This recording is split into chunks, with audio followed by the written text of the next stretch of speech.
Episode की starting में इनका कैप्टन इनको हिलने से मना करता है, वरना ये स्टैचू इनको जान से मार देंगे। जूही ने डर के कारण अपने कान बंद कर लिए थे। कैप्टन जिन्वू का शुक्रिया अदा करता है क्योंकि उसने स्टैचू के हिलते ही सबको नीचे झुकने का कह दिया था, वरना वो सभी लोग जल के मारे जाते। तभी जिन्वू देखता है कैप्टन का एक हाथ कट चुका है। जिन्वू कैप्टन के हाथ पे पट्टी बांधने लगता है ताकि ज्यादा खून ना बहे। वैसे तो जूही को अपनी हीलिंग पावर से कैप्टन का इलाज करना चाहिए था, मगर वो बहुत डरी हुई थी, तो कैप्टन उसको कुछ नहीं कहते। इसीलिए जूही के बी रैंक के होने के बावजूद भी उसको लो रैंक मिशन में भेजा जाता है। कैप्टन खुद भी बी रैंक के मिशन पे जा चुका है। वो अपने अनुभव से बताता है कि उनपे जो मुसीबत है वो एक एस रैंक की है। कैप्टन को अब पत्थर पे लिखे हुए नियम याद आते हैं। पहला कि गॉड की पूजा करो, दूसरा गॉड की जय जयकार करो, और तीसरा गॉड पर यकीन रखो। जो भी लोग इन नियम का पालन ना करेंगे वो यहाँ से जिंदा बच के नहीं जा सकेंगे। जिन्वू समझ जाता है जो सबसे बड़ा स्टैचू है वो ही गॉड होगा। दूसरी तरफ हम सॉन्ग ही को देखते हैं जिसने अभी अभी हंटर एसोसिएशन ज्वाइन किया था और वो जिन्वू की बहन जिनहा की फ्रेंड है। सॉन्ग ये जिनहा से पूछती है कि उसका भाई भी एक हंटर है ना। जिनहा बताती है हाँ, वो एक ई रैंक का हंटर है और वो हमेशा घायल होके वापस आता है। ये सुन के सॉन्ग ही उसको कहती है कि अगर वो उसकी जगह पे होती तो ऐसा कभी नहीं होता। इधर कैप्टन और जिन्वू सोच ही रहे थे आगे क्या करना चाहिए, तभी एक हंटर चिल्लाते हुए कहता है वो यहाँ नहीं मरने वाला, उसने अभी हाल ही में एक बड़ी कंपनी ज्वाइन की है, उसे यकीन था वो अपनी हाई स्पीड से यहाँ से निकल जाएगा। अब वो हंटर बिजली की तेजी से भागने की कोशिश करता है, मगर वो स्टैचू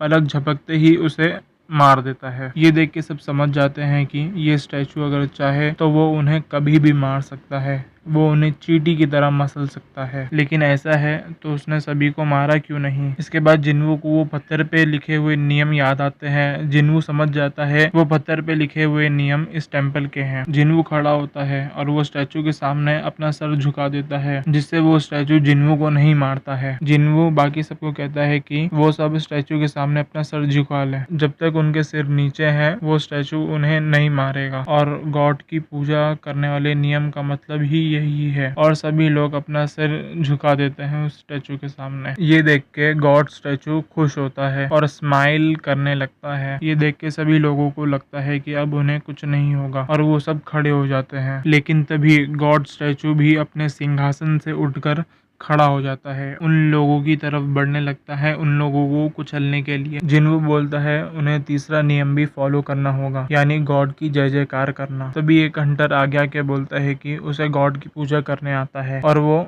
गॉड के सामने बैठ के उसकी पूजा करने लगता है। लेकिन ये सही वर्ड्स नहीं थे, तो वो गॉड स्टैचू उस हंटर को अपने पैरों तले कुचल देता है। इसके बाद वो एक लड़की को भी कुचल के मार देता है। अब अपनी जान बचाने के लिए इधर उधर भागने लगते हैं। पार्क यहाँ पे मरना नहीं चाहता क्योंकि उसकी फैमिली उसका घर पे इंतजार कर रही है। वो अपनी जान बचाने के लिए भाग के एक कोने में चला जाता है, लेकिन वहाँ खड़ा स्टैचू पार्क को बीच में से काट देता है। जिन्वू को समझ में नहीं आता आखिर वो किस चीज की जय जयकार करे। ये गॉड तो बिल्कुल शैतान के जैसा है, लेकिन वो हार नहीं मान सकता। वो आसपास कुछ क्लूज ढूंढने की कोशिश करता है। वो नोटिस करता है आसपास जो स्टैचूज खड़े हुए हैं उनके हाथ में हथियार है, लेकिन कुछ ऐसे स्टैचूज है जिनके हाथ में म्यूजिकल इंस्ट्रूमेंट है। जिन्वू कहता है सभी इंस्ट्रूमेंट वाले स्टैचू के नीचे चलो। कैप्टन ऐसा ही करता है और क्योंकि वो स्टैचू के पास कोई हथियार नहीं है इसलिए वो म्यूजिक बजाने लगती है, और किम भी ऐसा ही करता है और वो सुरक्षित हो जाते हैं। जिन्वू जूही को लेके ड्रम वाले स्टैचू के नीचे जाता है, लेकिन वो कोई रिएक्ट नहीं करता है। इसका मतलब एक स्टैचू के नीचे एक ही पर्सन खड़ा हो सकता है, तो जिन्वू जूही को वहीं छोड़ के भागने लगता है। गॉड स्टैचू से बचने के चक्कर में वो गलत स्टैचू के नीचे जाके खड़ा हो जाता है और वो स्टैचू जिन्वू को बुरी तरह से घायल कर देता है। फिर भी जिन्वू रेंगते हुए इंस्ट्रूमेंट वाले स्टैचू के नीचे चला जाता है और सारे स्टैचू बजना शुरू कर देते हैं, जिसकी आवाज सुन के गॉड स्टैचू अपने सिंहासन पे